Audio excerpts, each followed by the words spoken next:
ಎಲ್ಲರಿಗೂ ನಮಸ್ಕಾರಗಳು. ನನ್ನ ಹೆಸರು ಭವಾನಿ ಈಶ್ವರ್ ಹಡ್ಪದ್. ನಾನು 10ನೇ ತರಗತಿಯಲ್ಲಿ ಓದುತ್ತಿದ್ದೇನೆ.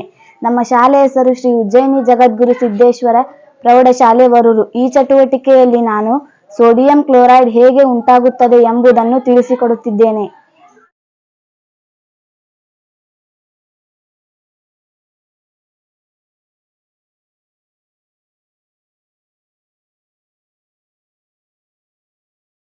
ಸೋಡಿಯಂದ ಪರಮಾಣು ಸಂಖ್ಯೆ 11 ಅಂದರೆ ಸೋಡಿಯಂದ ಎಲೆಕ್ಟ್ರಾನಿಕ್ ವಿನ್ಯಾಸ 2 8 1. ಸೋಡಿಯಂ ಪರಮಾಣುವಿನ ಅತ್ಯಂತ ಹೊರಕವಚದಲ್ಲಿ ಒಂದು ಒಂಟಿಯಾದ ಇಲೆಕ್ಟ್ರಾನ್ ಇರುತ್ತದೆ.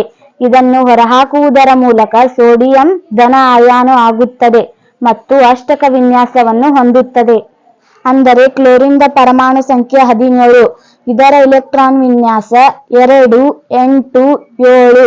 ಅಂದರೆ ಕ್ಲೋರಿನ್ದ ಅತ್ಯಂತ ಹೊರಕವಚದಲ್ಲಿ 7 ಇಲೆಕ್ಟ್ರಾನ್ಗಳಿದ್ದು ಮತ್ತು ಅಷ್ಟಕ ವಿನ್ಯಾಸವನ್ನು ಹೊಂದಲು 1 ಇಲೆಕ್ಟ್ರಾನ್ನ ಕೊರತೆಯಾಗಿರುತ್ತದೆ. ಅಂದರೆ ಸೋಡಿಯಂ ಹೊರಹಾಕಿದ 1 ಇಲೆಕ್ಟ್ರಾನ್ ಅನ್ನು ಕ್ಲೋರಿನ್ ಪಡೆದುಕೊಂಡು ಋಣ ಅಯಾನು ಆಗುತ್ತದೆ. ಸೋಡಿಯಂ ಮತ್ತು ಕ್ಲೋರೈಡ್ ಅಯಾನುಗಳು ವಿರುದ್ಧ ವಿದ್ಯುದಂಶ ಹೊಂದಿದ್ದು ಪರಸ್ಪರ ಆಕರ್ಷಿಸಲ್ಪಟ್ಟು ಸೋಡಿಯಂ ಕ್ಲೋರೈಡ್ ಉಂಟಾಗುತ್ತದೆ.